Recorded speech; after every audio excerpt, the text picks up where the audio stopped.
이보시오 한국. 한글은 이제 우리가 접수합니다. 세계 최고 부자를 등에 업은 거대 기업의 오만한 선포였습니다. 국가부도 위기 속 차갑게 식어버린 한국 협상 테이블을 날카롭게 베어버렸죠. 여러분, 아레아 한글을 기억하십니까? 당시 전 세계 200개국의 나라가 세계 최고 기업 앞에 하나둘 무릎을 꿇었죠. 자존심 강한 일본도 유럽의 석학들도 결국 그 흐름을 거스를 수 없었습니다. 전문가들은 비웃었습니다. 주권을 포기하는 건 피할 수 없는 비극적인 운명이라고 말입니다. 그리고 한국 또한 매 한 가지라고 말이죠. 하지만 여러분, 한국은 달랐습니다. 굶주린 배를 움켜쥔 사람들이 끼니를 참고 아이들조차 저금통을 털어 거리로 달려왔습니다. 저온 세계 경제학 교과서, 그 어디에도 없는 이 미친 기적은 전 세계를 소름 돋게 하기에 충분했습니다. 당시 황제라 불리던 빌 게이츠조차 경악하며 발걸음을 멈추게 만든 그날의 기록, 지금 시작합니다. 그 전에 잠깐 1초 만에 누를 수 있는 좋아요 버튼을 꾹 눌러주시면 영상 제작에 아주 큰 힘이 됩니다. 그럼 바로 시작하겠습니다. 하나만 여쭤보겠습니다. 여러분 앞에 250억 원이 놓여 있습니다. 그런데 여러분, 회사는 내일이면 문을 닫아야 하는 상황이죠. 직원들 월급도 석 달째 밀려 있어요. 이 돈을 받으시겠습니까? 안 받으시겠습니까? 당연히 받죠. 세상 어떤 경영자라도 받습니다. 안 받을 이유가 없어요. 그런데 이 세상에 단 하나, 그 돈을 거절한 나라가 있었습니다. 저는 그 이야기를 처음 들었을 때 웃었습니다. 거짓말이라고 생각했죠. 하지만 조사를 시작하고 나서 웃음이 싹 사라졌어요. 이건 거짓말이 아니었습니다. 그리고 그 뒤에 숨어 있던 진짜 이야기는 제가 상상했던 것보다 훨씬 더 놀라운 사건이었죠. 제 소개를 먼저 드리겠습니다. 이름은 빅터 하딩. 미국에서 태어났고 컴퓨터 산업을 연구하는 시장 분석가입니다. 이 일을 25년 동안 해왔죠. 세계 여러 나라의 소프트웨어 시장을 직접 발로 뛰면서 조사하는 게 제 직업이에요. 25년이면 짧은 시간이 아닙니다. 그 세월 동안 저는 하나의 사실을 확신하게 됐죠. 컴퓨터 시장에는 절대적인 법칙이 하나 있습니다. 어떤 나라든 결국 하나의 회사가 시장을 지배하게 된다는 것이죠. 그리고 그 회사는 언제나 같았어요. 마이크로소프트. 이 이름을 모르시는 분은 거의 없을 겁니다. 전 세계 컴퓨터에 깔려있는 운영체제, 전 세계 사무실에서 돌아가는 문서 프로그램, 전부 이 회사가 만든 것이죠. 저는 수십 개 나라를 직접 돌아다니면서 확인했습니다. 유럽, 일본, 동남아시아, 중동, 어디를 가든 결과는 똑같았어요. 처음에는 각 나라마다 자기네 프로그램이 있었습니다. 하지만 마이크로소프트가 들어오면 상황이 바뀌죠. 1년, 2년, 길어야 5년입니다. 그 안에 자국 프로그램은 전부 사라져요. 그리고 그 자리에는 언제나 같은 이름이 들어앉습니다. 한 번도 예외가 없었죠. 그래서 저는 이걸 법칙이라고 불렀습니다. 마이크로소프트를 이기는 나라는 없다. 이건 제 개인적인 생각이 아니었어요. 25년간 데이터로 증명된 사실이었습니다. 그런데 어느 날이었습니다. 그날도 저는 평소처럼 아침 신문을 펼쳤습니다. 커피 한 잔을 옆에 놓고 경제면을 훑어보고 있었죠. 특별할 것 없는 아침이었어요. 그때 제 눈에 기사 제목 하나가 들어왔습니다. 빌 게이츠가 퇴짜 맞은 나라. 저는 손을 멈췄습니다. 그리고 그 제목을 다시 한번 읽었죠. 빌 게이츠가 퇴짜를 맞았다고요? 처음에는 제가 잘못 본 줄 알았습니다. 아니, 솔직히 말씀드리면 황당했어요. 이게 무슨 소리입니까? 빌 게이츠는 마이크로소프트를 만든 사람이죠. 한때 세계에서 가장 부유한 사람이었습니다. 그 사람이 이끄는 회사가 어딘가에 투자를 제안했는데 거절을 당했다는 겁니다. 이게 말이 됩니까? 저는 커피가 식어가는 것도 모르고 기사를 처음부터 다시 읽기 시작했습니다. 기사의 내용은 이랬죠. 마이크로소프트가 어떤 나라의 소프트웨어 회사를 찾아갔습니다. 그리고 거액의 투자를 제안했어요. 그 금액이 얼마였느냐? 2천만 달러. 당시 환율로 약 250억 원이었습니다. 250억 원이에요. 파산 직전의 작은 회사에게 250억 원을 주겠다고 한 겁니다. 여러분, 생각해 보십시오. 내일이면 문을 닫아야 하는 회사에 250억이 들어온다면 어떻겠습니까? 그건 기적이죠. 하늘에서 내려온 동아줄이나 마찬가지입니다. 세상 어떤 회사가 이걸 거절하겠습니까? 그런데 이 기사는 그 제안이 거절당했다고 쓰고 있었어요. 저는 한 줄 한 줄 읽어 내려갔습니다. 읽으면 읽을수록 이해가 되지 않았죠.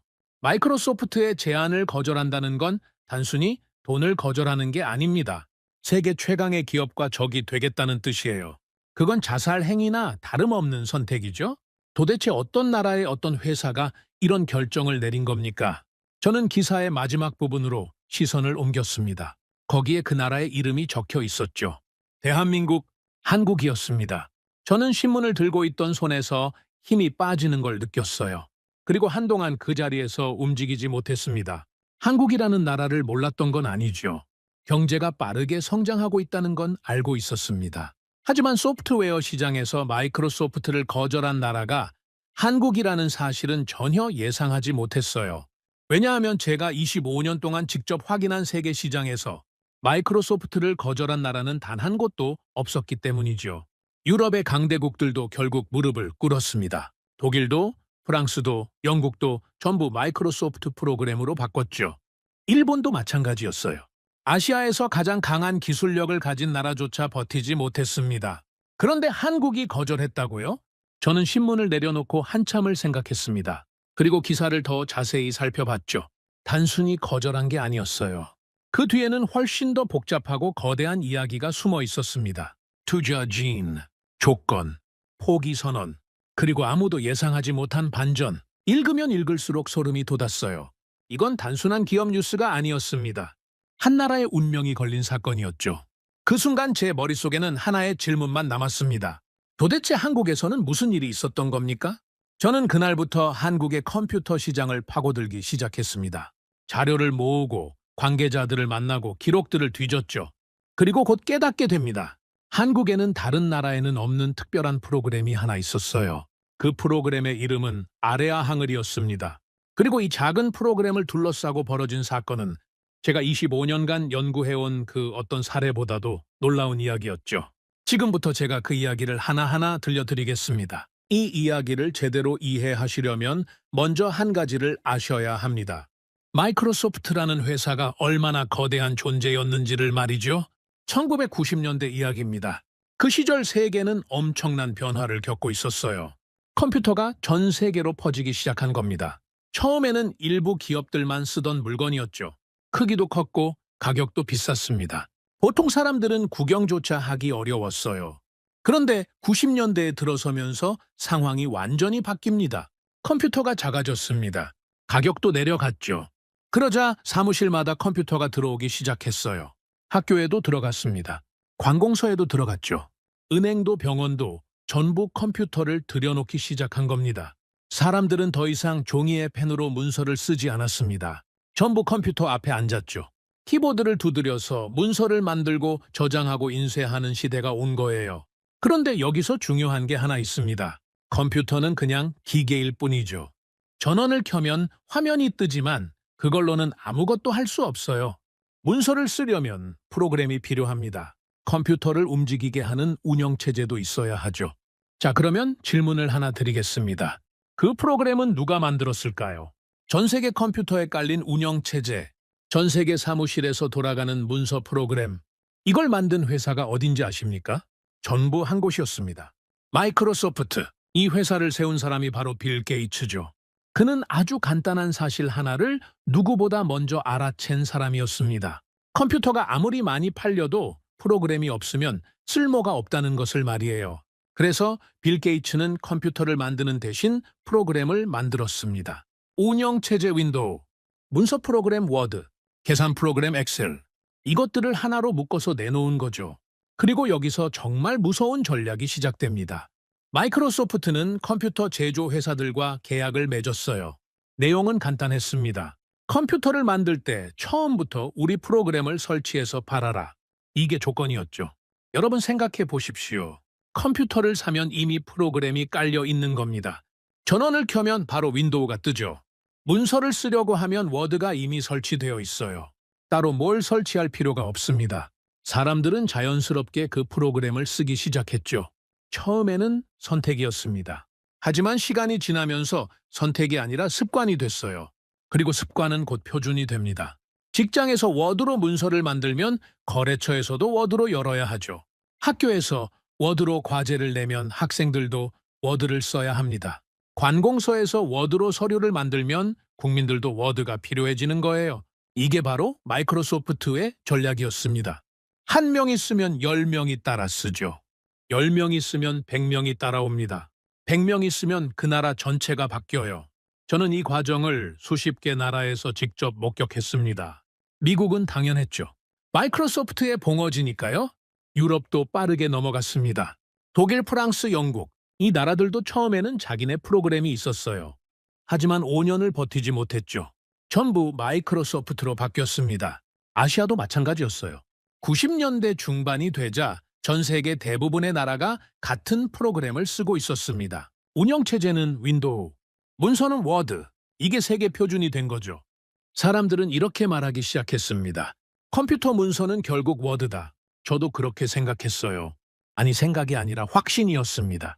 데이터가 그걸 증명하고 있었으니까요. 미국 워드 점유율 95%, 영국 93%, 독일 91%, 프랑스 90%, 전 세계 평균이 90%를 넘기고 있었죠. 이 숫자의 의미를 아시겠습니까?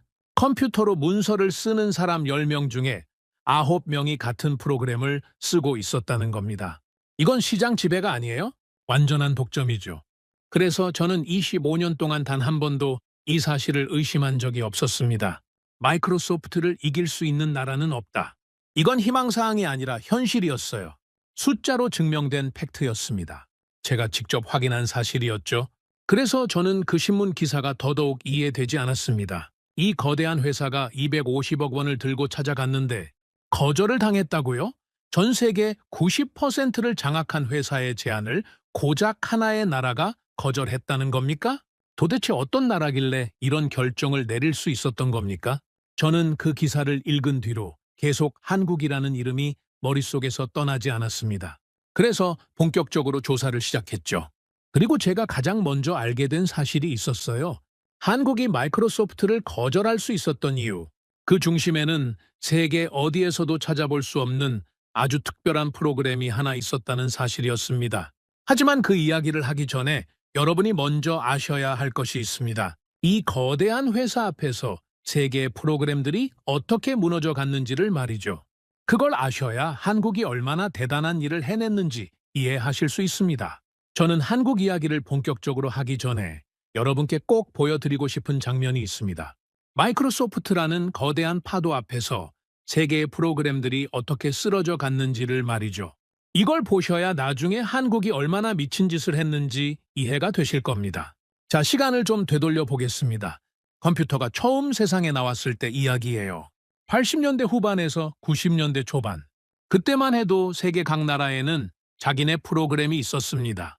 당연한 거죠.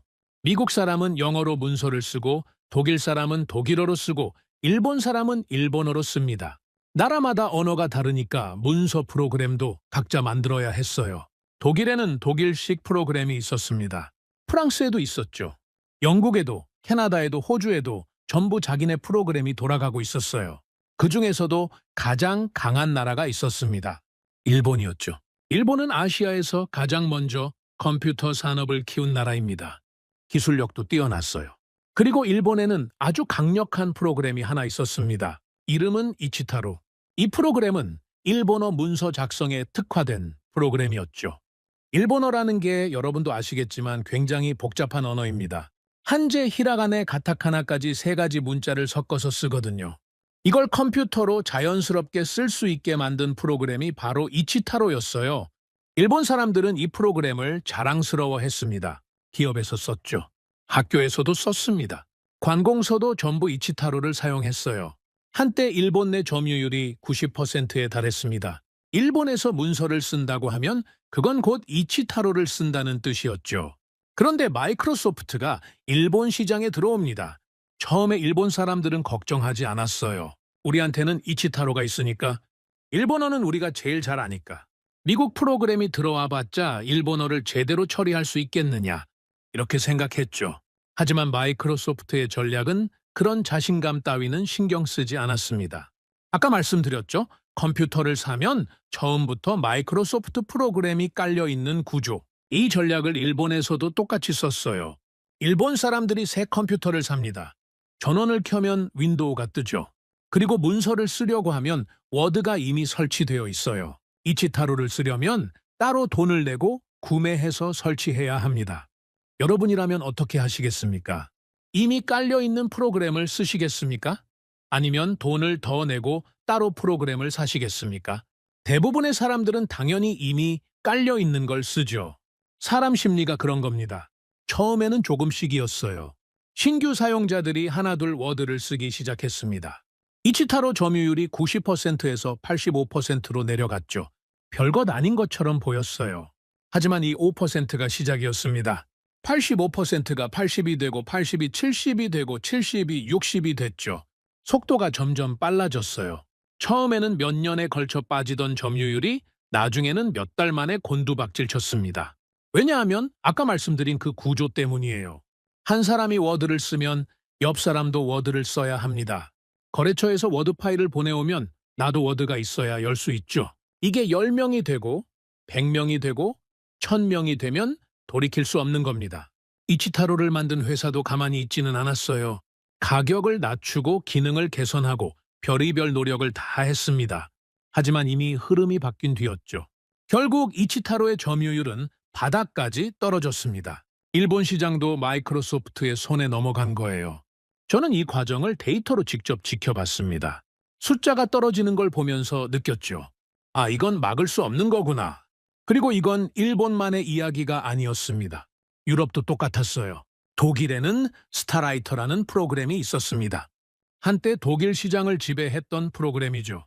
하지만 마이크로소프트가 들어오자 3년 만에 무너졌어요. 프랑스도 마찬가지였습니다. 캐나다도 호주도 전부 같은 결말이었죠. 처음에는 자기네 프로그램이 있었습니다. 하지만 마이크로소프트가 들어오면 버티지 못하고 무너졌어요. 예외는 없었습니다. 저는 이걸 보면서 하나의 결론을 내렸습니다. 소프트웨어 전쟁에서 마이크로소프트를 이기는 건 불가능하다. 이건 저만의 생각이 아니었어요. 그 당시 이 업계에 있는 사람이라면 누구나 같은 생각을 하고 있었죠. 마이크로소프트 앞에서 살아남은 프로그램은 없다. 이건 이미 증명된 사실이었습니다. 그래서 저는 한국이라는 나라가 더 이해되지 않았어요. 일본도 무너졌습니다. 독일도 무너졌죠. 프랑스도 영국도 전부 무릎을 꿇었어요. 세계 어느 나라도 이 거대한 파도를 막지 못했습니다. 그런데 한국은 버텼다는 겁니까? 세계에서 가장 강한 기술력을 가진 일본도 못 해낸 일을 한국이 해냈다는 겁니까? 저는 점점 더 궁금해졌습니다. 한국에 있다는 그 특별한 프로그램, 아레아항을 이 프로그램은 도대체 뭐가 달랐길래 마이크로소프트 앞에서 버틸 수 있었던 걸까요? 하지만 제가 곧 알게 된 사실이 있었습니다. 버텼다는 표현은 정확하지 않았어요. 한국도 무너지기 직전까지 갔습니다. 아니, 솔직히 말씀드리면 거의 끝난 상황이었죠. 1998년, 한국에는 마이크로소프트보다 더 무서운 적이 먼저 찾아왔습니다. 그 이름은 여러분도 잘 아실 겁니다. 1998년, 이 숫자를 들으시면 바로 떠오르는 게 있으실 겁니다. 특히 그 시절을 직접 겪으신 분들이라면 이 숫자만으로도 가슴이 먹먹해지실 거예요. 그해 대한민국을 덮친 것은 마이크로소프트가 아니었습니다. 그보다 훨씬 더 무서운 것이었죠. 외환위기. 사람들은 이걸 세 글자로 불렀습니다. IMF요. 저는 당시 미국에서 이 뉴스를 접했습니다. 아시아 경제가 무너지고 있다는 보도가 연일 쏟아지고 있었죠. 태국이 먼저 쓰러졌고 인도네시아가 흔들렸습니다. 그리고 그 파도가 한국까지 덮친 거예요. 하지만 저는 솔직히 처음에는 심각하게 생각하지 않았습니다. 한국 경제가 그 정도로 약하다고 생각하지 않았거든요. 그런데 제가 틀렸습니다. 한국의 상황은 제가 상상한 것보다 훨씬 더 심각했어요. 기업들이 무너지기 시작했습니다. 하루아침에요. 어제까지 멀쩡했던 회사가 오늘 아침에 문을 닫았죠. 한두 곳이 아니었습니다. 대기업들조차 버티지 못하고 쓰러져 갔어요. 거리에는 실직자들이 넘쳐났습니다. 어제까지 출근하던 사람들이 오늘은 갈 곳이 없어진 거죠. 가장이 하루아침에 직장을 잃었어요. 가게들은 줄줄이 문을 닫았습니다. 은행에서는 돈을 찾으려는 사람들이 줄을 섰죠. 나라 전체가 얼어붙었습니다. 저는 나중에 그 당시 한국의 모습을 자료로 확인했어요. 숫자를 보는 순간 입이 다물어지지 않았습니다. 실업률이 치솟았죠. 환율은 폭등했습니다. 기업 부도 건수가 매일 갱신됐어요. 한 달 전만 해도 멀쩡했던 나라가 한 달 만에 완전히 다른 나라가 된 겁니다. 이게 1998년 대한민국의 현실이었습니다. 자, 그런데 여기서 중요한 이야기가 나옵니다. 이 지옥 같은 상황 속에서 한 회사가 있었어요. 작은 회사였습니다. 직원 수도 많지 않았죠. 대기업도 아니었고 재벌도 아니었어요. 그냥 프로그램 하나를 만들어서 파는 작은 소프트웨어 회사였습니다. 이름은 한글과 컴퓨터. 이 회사가 바로 아레아 항을을 만든 곳이었죠. 아레아 항을. 아까 제가 말씀드렸던 그 프로그램입니다. 한국에만 있는 특별한 문서 프로그램. 한국 사람들이 자신들의 글을 쓰기 위해 만든 프로그램이에요. 한때 이 프로그램은 한국 시장을 완전히 장악하고 있었습니다. 기업에서 썼죠. 학교에서도 썼고 관공서에서도 전부 이 프로그램으로 문서를 만들었어요. 한국에서 문서를 쓴다고 하면 그건 곧 아레아 항을을 쓴다는 뜻이었습니다. 하지만 1998년 이 회사의 상황은 처참했어요. 가장 큰 문제는 돈이 아니었습니다. 불법 복제였죠. 제가 조사하면서 알게 된 사실인데 당시 한국에서는 프로그램을 돈 주고 사는 문화가 거의 없었어요. 용산이라는 곳이 있었습니다. 서울에 있는 전자상가였죠. 그곳에 가면 아레아 항을이 몇천 원에 복사돼서 팔리고 있었어요. 원래 가격이 수만 원짜리 프로그램인데 불법 복사본이 몇천 원이면 살 수 있었던 겁니다. 이게 무슨 뜻인지 아시겠습니까? 사람들은 아레아 항을을 쓰고는 있었습니다.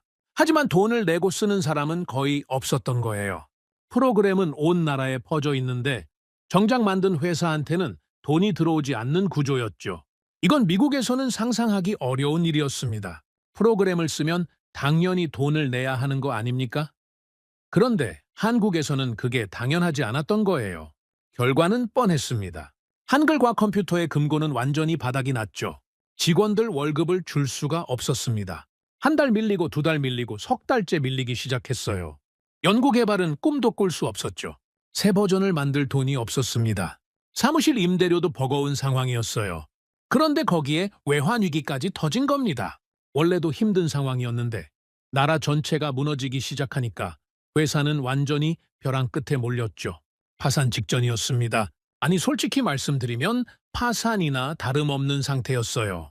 저는 이 부분을 조사하면서 한 가지 생각이 들었습니다. 이건 어쩌면 시간 문제일 뿐이라고요. 일본의 이치타로도 결국 사라졌죠. 독일의 스타라이터도 무너졌습니다. 마이크로소프트 앞에서 살아남은 프로그램은 세계 어디에도 없었어요. 한국이라고 다를 게 뭐가 있겠습니까? 게다가 한국은 지금 나라 자체가 무너지고 있는 상황이었죠. 이 작은 회사가 버틸 수 있을 리가 없었습니다. 저는 거의 확신했어요. 아레아 항을도 끝이구나. 그런데 바로 이 순간이었습니다. 가장 약한 순간, 가장 절망적인 순간, 한글과 컴퓨터가 숨도 못 쉬고 쓰러지기 직전, 바로 그때 한 회사가 조용히 움직이기 시작했습니다. 마치 먹잇감이 쓰러지기를 기다렸다는 듯이요. 그 회사의 이름은 말씀드리지 않아도 아시겠죠. 마이크로소프트. 빌 게이츠가 직접 한국을 향해 손을 뻗은 겁니다. 그리고 그가 들고 온 것은 한글과 컴퓨터가 절대 거절할 수 없을 것이라고 생각한 제안이었습니다. 250억 원. 파산 직전의 회사에게 250억을 내밀었습니다. 하지만 그 돈에는 여러분이 상상하지 못할 조건이 붙어 있었어요. 마이크로소프트가 들고 온 제안서. 저는 나중에 그 내용을 확인하고 나서 한동안 말을 잇지 못했습니다. 왜냐하면 그건 단순한 투자 제안이 아니었거든요. 자, 처음부터 하나씩 말씀드리겠습니다. 마이크로소프트가 한글과 컴퓨터에 제안한 금액 2천만 달러, 당시 환율로 약 250억 원이었습니다. 250억이라는 돈이 어느 정도인지 감이 오십니까? 당시 한글과 컴퓨터는 직원 월급도 못 주고 있었습니다. 사무실 임대료도 밀리고 있었죠. 금고에는 아무것도 남아있지 않았어요. 내일 당장 문을 닫아도 이상하지 않은 상황이었습니다. 그런 회사에 250억이 들어온다면 어떻겠습니까? 밀린 월급 전부 줄 수 있죠. 빚도 다 갚을 수 있습니다. 회사를 정상화시키고도 남는 돈이에요. 아니 솔직히 말씀드리면 그건 기적이었습니다. 사막에서 목이 말라 쓰러지기 직전인 사람한테 물 한 잔을 내민 거나 다름없었죠. 당시 한글과 컴퓨터 안에서도 기대감이 퍼져나갔을 겁니다. 250억이면 회사가 살아난다. 직원들도 월급을 받을 수 있다. 더 좋은 프로그램을 만들 수도 있다. 이렇게 생각했겠죠. 하지만 마이크로소프트는 자선단체가 아닙니다. 세계에서 가장 냉정한 기업이에요. 빌 게이츠는 사업가지 성인이 아니었죠. 250억이라는 거대한 돈을 그냥 줄 리가 없었습니다. 당연히 조건이 있었어요. 그리고 그 조건을 확인하는 순간 저는 소름이 돋았습니다. 첫 번째 조건, 아레아항을 개발을 중단하라. 이게 무슨 뜻인지 아시겠습니까? 지금까지 만들어 온 프로그램을 더 이상 발전시키지 말라는 겁니다. 새 버전을 만들지 마라. 업데이트하지 마라. 그냥 멈춰라. 이런 뜻이었죠. 프로그램 회사한테 프로그램 개발을 멈추라는 건 식당한테 요리를 하지 말라는 것과 같습니다. 존재 이유를 없애버리는 거예요. 하지만 이건 시작에 불과했습니다. 두 번째 조건은 더 충격적이었죠. 아레아항을의 소스 코드를 완전히 삭제하라. 소스 코드라는 건 프로그램의 설계도입니다. 건물로 치면 도면이에요. 이게 있어야 프로그램을 고칠 수도 있고 새로 만들 수도 있는 거죠. 그런데 이걸 삭제하라는 겁니다. 여러분, 이게 무슨 의미인지 정확히 이해하셔야 합니다. 소스 코드를 지운다는 건 단순히 파일 하나를 삭제하는 게 아니에요. 그동안 쌓아온 기술을 전부 없애라는 뜻이죠. 수년간 엔지니어들이 밤을 새워가며 만든 코드, 한국어를 컴퓨터에서 완벽하게 구현하기 위해 쏟아부은 노력, 그 모든 것을 흔적도 남기지 말고 지워버리라는 겁니다. 다시는 되살릴 수 없게요. 저는 이 조건을 보면서 마이크로소프트의 진짜 의도를 이해했습니다. 이건 투자가 아니었어요. 제거였습니다. 한국 시장에 남아있는 마지막 경쟁자를 완전히 없애버리려는 거였죠. 그런데 아직 끝이 아니었습니다. 세 번째 조건이 있었어요. 앞으로 한국 시장에서 마이크로소프트 워드를 판매하라. 이 조건을 읽었을 때 저는 의자 등받 위에 기대 앉을 수밖에 없었습니다. 잠깐 정리해 보겠습니다. 한글과 컴퓨터라는 회사가 있습니다. 이 회사는 한국 사람들을 위해 한국어 문서 프로그램을 만들었죠. 아레아항을이라는 프로그램이에요. 그런데 마이크로소프트가 이렇게 말한 겁니다. 너희가 만든 프로그램을 버려라. 설계도도 전부 태워라. 그리고 앞으로는 우리 프로그램을 대신 팔아라. 이게 250억의 대가였습니다. 돈을 받는 대신 자기 프로그램을 죽이고 경쟁자의 프로그램을 파는 회사가 되라는 거였죠. 여러분, 솔직히 여쭤보겠습니다. 이보다 더 굴욕적인 조건이 있을 수 있겠습니까? 자기가 만든 것을 자기 손으로 부수고 그 자리에 남의 것을 갖다 놓으라는 겁니다. 그것도 세계에서 가장 강한 회사의 제품을요. 저는 이 조건들을 보면서 마이크로소프트의 전략이 얼마나 철저한지 다시 한번 느꼈습니다. 250억이라는 돈은 미끼였어요. 달콤한 미끼죠. 파산 직전의 회사가 거절할 수 없을 만큼 달콤한 미끼. 하지만 그 미끼를 물면 아레아항을은 이 세상에서 완전히 사라지는 겁니다. 그리고 한 가지 더 무서운 사실이 있었어요. 마이크로소프트가 이런 제안을 한 건 처음이 아니었습니다. 세계 곳곳에서 같은 방법을 썼죠. 경쟁 프로그램을 만드는 회사를 찾아가서 돈을 제한하고 조건으로 개발 중단을 요구하는 거예요. 그리고 대부분의 회사들은 그 제안을 받아들였습니다. 당연하죠. 죽느냐 사느냐의 문제 앞에서 자존심을 챙길 여유가 어디 있겠습니까? 저는 당시 한글과 컴퓨터의 입장이 됐다고 생각해 봤어요. 회사는 내일이면 문을 닫을 수도 있는 상황이죠. 직원들은 석 달째 월급을 못 받고 있습니다. 나라 경제는 바닥이에요. 은행에서 돈을 빌릴 수도 없고 투자자를 구할 수도 없는 상황이죠. 그런데 눈앞에 250억이 놓여 있는 겁니다. 이 돈만 받으면 모든 게 해결돼요. 조건이 마음에 안 든다고요? 그러면 내일 회사가 망합니다. 아레아항을도 어차피 사라지죠. 직원들 전부 길거리에 나앉게 되는 거예요. 250억을 받으면 프로그램은 사라지지만 회사는 살아남습니다. 250억을 거절하면 프로그램도 회사도 전부 사라지죠. 여러분이라면 어떤 선택을 하시겠습니까? 저는 냉정하게 말씀드리겠습니다. 열에 9은 받습니다. 아니, 열에 10이 받아요. 안 받을 이유가 없죠. 그리고 한글과 컴퓨터도 결국 같은 선택을 하게 됩니다. 1998년 6월, 한글과 컴퓨터는 마이크로소프트와 양해각서를 체결했습니다. 그리고 그 직후 발표된 소식은 한국 전체를 충격에 빠뜨렸죠. 아레아항을 포기 선언. 이 소식이 전국으로 퍼져나간 순간 어떤 일이 벌어졌는지, 그건 제가 지금까지 본 어떤 사건보다도 놀라운 이야기였습니다. 아레아항을 포기. 이 네 글자가 뉴스를 통해 전국으로 퍼져나갔습니다. 저는 나중에 당시 한국 뉴스 자료를 찾아봤어요. 앵커의 목소리, 신문 기사들, 인터넷 게시판에 올라온 글들, 그 모든 것을 확인하고 나서 저는 한 가지를 확실히 느꼈습니다. 이건 단순한 기업 뉴스가 아니었다는 거죠. 한국 사회 전체가 충격에 빠졌어요. 자, 여러분은 이렇게 생각하실 수도 있습니다. 프로그램 하나 없어지는 게 뭐 그리 대단한 일이냐고요. 다른 나라에서는 프로그램이 사라져도 아무 일 없었잖아. 일본에서 이치타로가 무너졌을 때 일본 사람들이 들고 일어났습니까? 아니죠. 그냥 워드 쓰면 되지 뭐. 이렇게 넘어갔습니다. 그런데 한국은 달랐어요. 완전히 달랐습니다. 왜 달랐는지 이해하시려면 한 가지를 아셔야 합니다.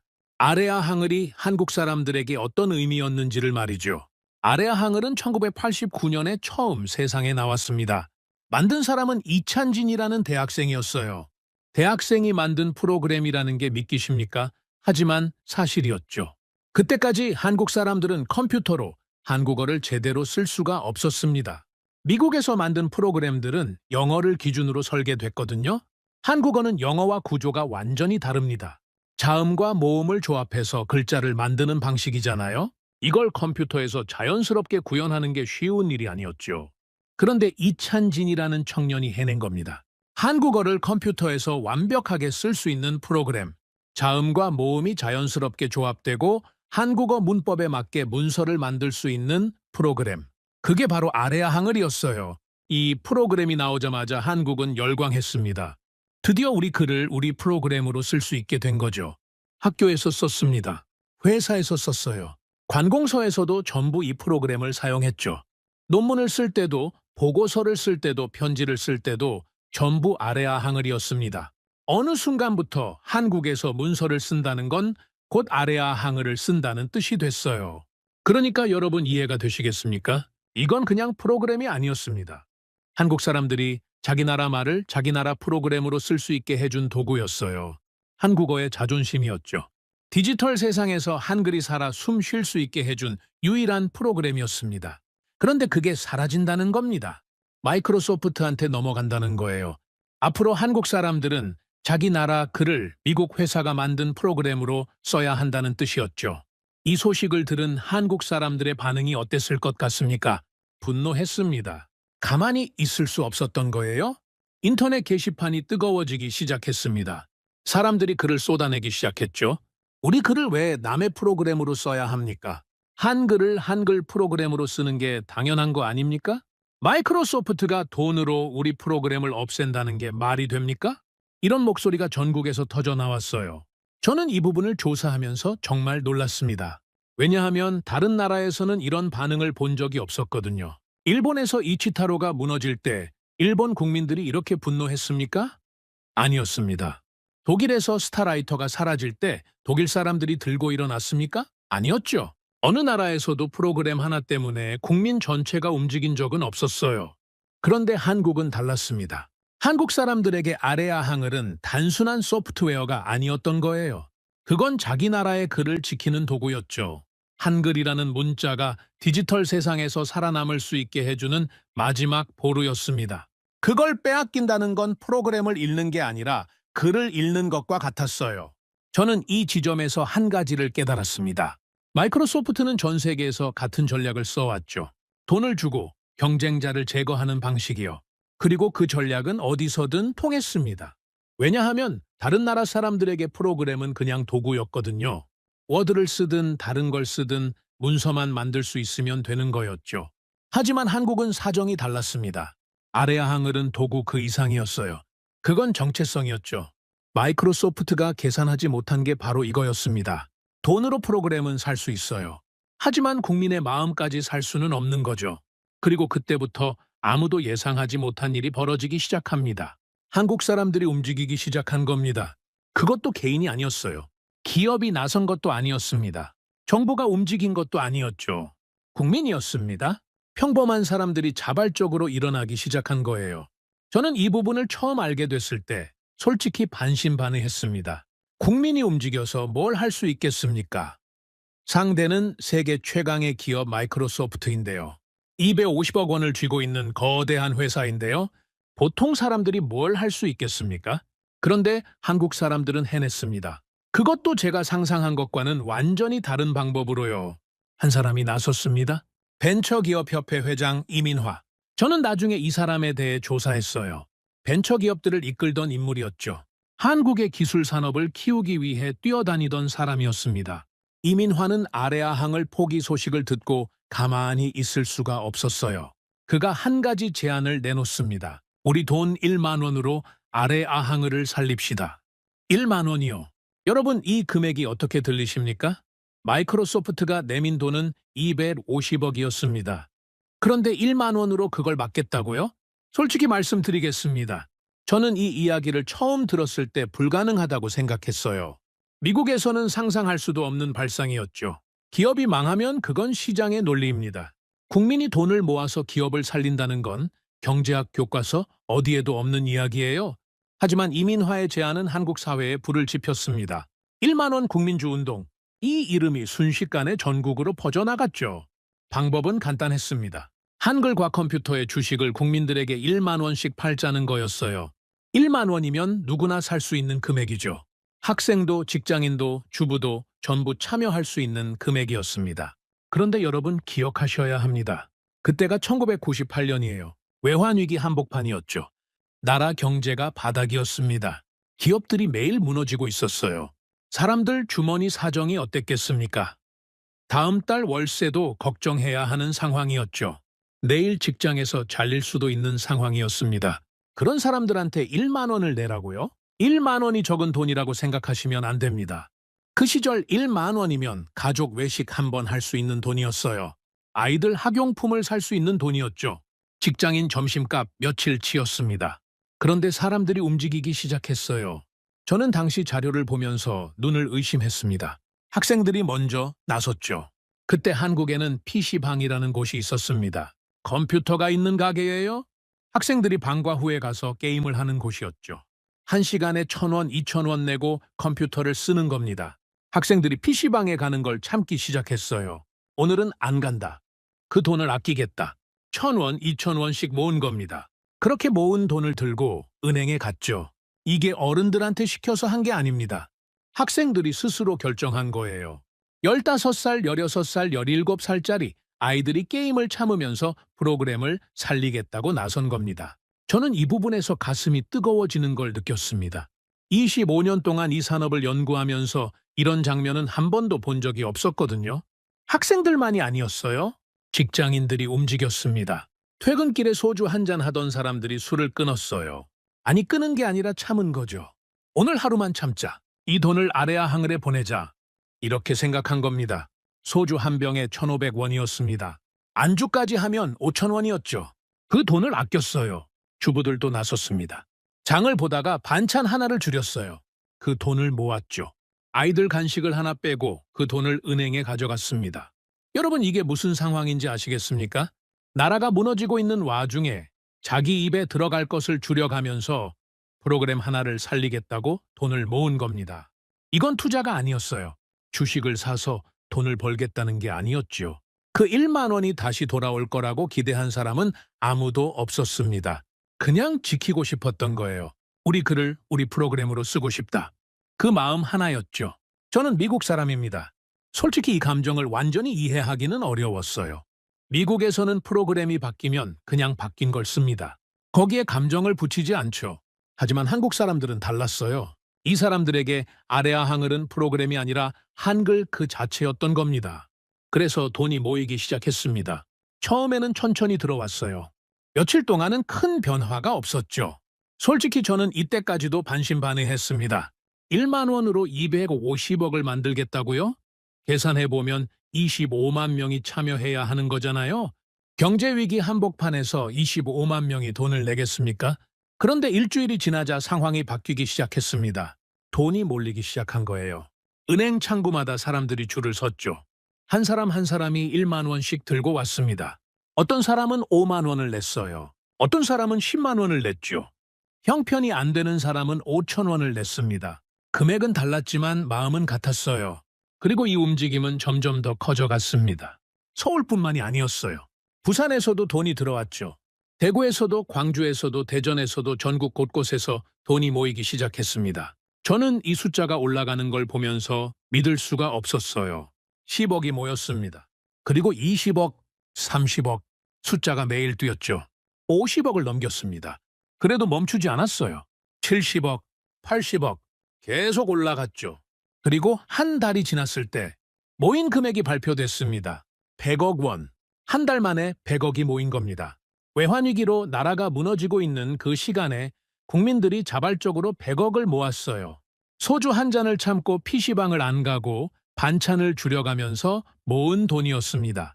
저는 이 숫자를 확인한 순간 한동안 아무것도 할 수가 없었어요. 25년 동안 전 세계를 돌아다니면서 수많은 사례를 봐왔습니다. 하지만 국민이 돈을 모아서 프로그램 하나를 살려낸 나라는 본 적이 없었죠. 단 한 번도요? 이건 경제학으로 설명할 수 없는 사건이었습니다. 시장 논리로도 설명이 안 됐죠. 이건 그냥 한국이라는 나라의 힘이었어요. 그리고 이 100억이라는 돈은 단순한 숫자가 아니었습니다. 이건 마이크로소프트를 향한 대한민국의 대답이었죠. 우리는 포기하지 않는다. 이 한마디였습니다. 국민들이 모은 100억 원. 이 돈이 한글과 컴퓨터에 들어간 순간 모든 것이 바뀌기 시작했습니다. 먼저 회사 안 분위기가 달라졌죠. 어제까지만 해도 내일 문을 닫을지 모른다는 공포 속에 있던 사람들이었어요. 월급을 석 달째 못 받으면서도 자리를 지키고 있던 사람들이었습니다. 그 사람들 앞에 100억이라는 숫자가 나타난 거죠. 그런데 더 중요한 건 돈이 아니었습니다. 그 돈이 어디서 왔느냐는 거였어요. 정부가 준 게 아니었습니다. 대기업이 투자한 것도 아니었죠. 외국 자본이 들어온 것도 아니었어요. 국민이었습니다. 학생들이 PC방을 참으면서 모은 돈, 직장인들이 퇴근길 소주를 끊으면서 아낀 돈, 주부들이 반찬을 줄이면서 만든 돈, 그 돈이 100억이 된 거죠. 한글과 컴퓨터 직원들이 이 사실을 알았을 때 어떤 기분이었겠습니까? 우리가 만든 프로그램을 지키기 위해 나라 전체가 움직였다는 겁니다. 자기가 먹을 것을 줄여가면서 우리 회사를 살려준 거예요. 이걸 알고도 포기할 수 있겠습니까? 그리고 한글과 컴퓨터는 결정을 내립니다. 마이크로소프트와 맺었던 양해각서, 250억 투자 조건, 아레아항을 개발 중단, 소스코드 삭제, 워드 판매 전환, 그 계약을 파기합니다. 파기했습니다. 250억 원을 거절한 겁니다. 아니, 정확하게 말씀드리면 250억이 아니라 그 뒤에 붙어있던 조건들을 거절한 거죠. 우리 프로그램을 죽이라는 조건, 설계도를 태우라는 조건, 남의 프로그램을 대신 팔라는 조건, 그 모든 굴욕적인 요구를 거부한 겁니다. 저는 이 소식을 듣고 솔직히 등에 소름이 돋았어요. 25년 동안 이 산업을 연구하면서 마이크로소프트의 제안을 거절한 회사를 본 적이 없었습니다. 한 번도요? 전 세계 어디에서도 이런 일은 없었죠. 그런데 한국이 해낸 겁니다. 그것도 나라가 무너지고 있는 한복판에서요. 마이크로소프트는 이 상황을 전혀 예상하지 못했습니다. 당연하죠. 빌 게이츠의 입장에서 생각해 보십시오. 파산 직전의 회사에 250억을 제안했어요. 세상 어디에서든 이건 거절할 수 없는 제안이었죠. 그동안 다른 나라에서는 전부 통했던 전략이었습니다. 유럽에서도 통했고 일본에서도 통했어요. 그런데 한국에서는 통하지 않았습니다. 왜냐하면 마이크로소프트가 계산하지 못한 것이 하나 있었거든요. 국민이었습니다. 기업 하나를 살리기 위해 국민이 직접 돈을 모으는 나라, 프로그램 하나를 지키기 위해 자기 주머니를 여는 국민. 마이크로소프트의 어떤 시장 분석 보고서에도 이런 변수는 들어있지 않았죠. 이건 시장 논리로 예측할 수 있는 게 아니었어요. 경제학으로 설명할 수 있는 것도 아니었습니다. 이건 한국이라는 나라만이 가진 힘이었죠. 마이크로소프트는 결국 한국 시장에서 완전한 승리를 거두지 못한 채 물러나게 됩니다. 전 세계를 장악한 거대한 회사가 단 하나의 나라에서 멈춘 겁니다. 자, 여기서 저는 한 가지를 짚고 넘어가겠습니다. 많은 분들이 이렇게 생각하실 수 있어요. 그래, 그때는 지켰다. 하지만 그 뒤에는 결국 사라진 거 아니냐고요. 다른 나라 프로그램들처럼 시간이 지나면 결국 무너진 거 아니냐고요. 아닙니다. 아레아 항을은 살아남았어요. 그때 살아남은 게 아니라 지금까지 살아남았습니다. 저는 이 부분을 확인했을 때 진짜로 놀랐어요. 1998년에 국민들이 살려낸 그 프로그램이 지금도 한국에서 쓰이고 있다는 사실이요. 한국의 관공서에서는 지금도 아레아 한글로 문서를 만들고 있습니다. 법원 판결문도 아레아 한글로 작성되죠. 국회 문서도 마찬가지예요. 학교에서 학생들이 쓰는 프로그램도 아레아 한글입니다. 1998년에 국민들이 1만 원씩 모아서 살려낸 프로그램이 지금도 살아 숨쉬고 있는 거예요. 전 세계에서 마이크로소프트 워드를 이기고 살아남은 자국 문서 프로그램은 사실상 아레아 한글이 유일합니다. 유일해요. 유럽에는 없습니다. 일본에도 없죠. 중국에도 동남아에도 중동에도 없어요. 오직 한국에만 있습니다. 저는 25년 동안 컴퓨터 산업을 연구해 왔습니다. 수십 개 나라를 직접 돌아다녔죠. 수백 개의 프로그램이 태어나고 사라지는 걸 지켜봤어요. 그리고 하나의 법칙을 확신했습니다. 마이크로소프트를 이기는 나라는 없다. 하지만 틀렸어요. 단 하나의 나라가 그 법칙을 깨뜨렸습니다. 대한민국이었죠. 그 나라 사람들은 돈이 많아서 이긴 게 아닙니다. 기술이 뛰어나서 이긴 것도 아니에요. 정부가 나서서 막아준 것도 아니었죠. 그냥 지키고 싶었던 겁니다. 우리 글을 우리 프로그램으로 쓰겠다. 이 단순한 마음 하나가 250억짜리 계약을 무너뜨렸어요. 세계 최강의 기업을 물러나게 만들었습니다. 그리고 하나의 프로그램을 지금까지 살려놓았죠. 저는 이 이야기를 조사하기 전까지는 몰랐습니다. 한국이라는 나라가 이런 일을 해낼 수 있는 나라인지를요. 신문에서 우연히 본 기사 하나, 빌 게이츠가 퇴짜 맞은 나라. 그 기사가 저를 이 이야기까지 데려왔어요. 그리고 저는 이 이야기를 알게 된 뒤로 한국을 보는 눈이 완전히 달라졌습니다. 지금 여러분의 컴퓨터에 아래아 항을이 깔려 있으시다면 한번 보십시오. 그 작은 아이콘 하나. 그건 단순한 프로그램이 아닙니다. 1998년, 나라가 무너지던 그 시간에 대한민국 국민들이 소주 한 잔을 참고 PC방을 안 가고 반찬을 줄여가면서 지켜낸 것이죠. 세계에서 가장 강한 회사에 250억짜리 제안을 물리치고 살아남은 프로그램이에요. 전 세계 어디에서도 찾아볼 수 없는 유일한 프로그램이죠. 그건 대한민국이 지켜낸 디지털 독립의 상징입니다. 저는 25년간 컴퓨터 산업을 연구하면서 수많은 사건을 봐왔습니다. 하지만 이보다 더 놀라운 이야기는 없었어요. 이건 대한민국만이 쓸 수 있었던 이야기입니다. 오늘의 사연은 여기까지입니다. 구독과 좋아요는 영상 제작에 아주 큰 힘이 됩니다. 지금까지 감동테라스 저는 소희였습니다. 오늘도 우리 구독자님들의 가정에 따뜻한 행복이 가득하시길 진심으로 바라겠습니다. 긴 영상 끝까지 시청해주셔서 정말 감사합니다. 내일 더 좋은 이야기로 찾아뵙겠습니다. 감사합니다.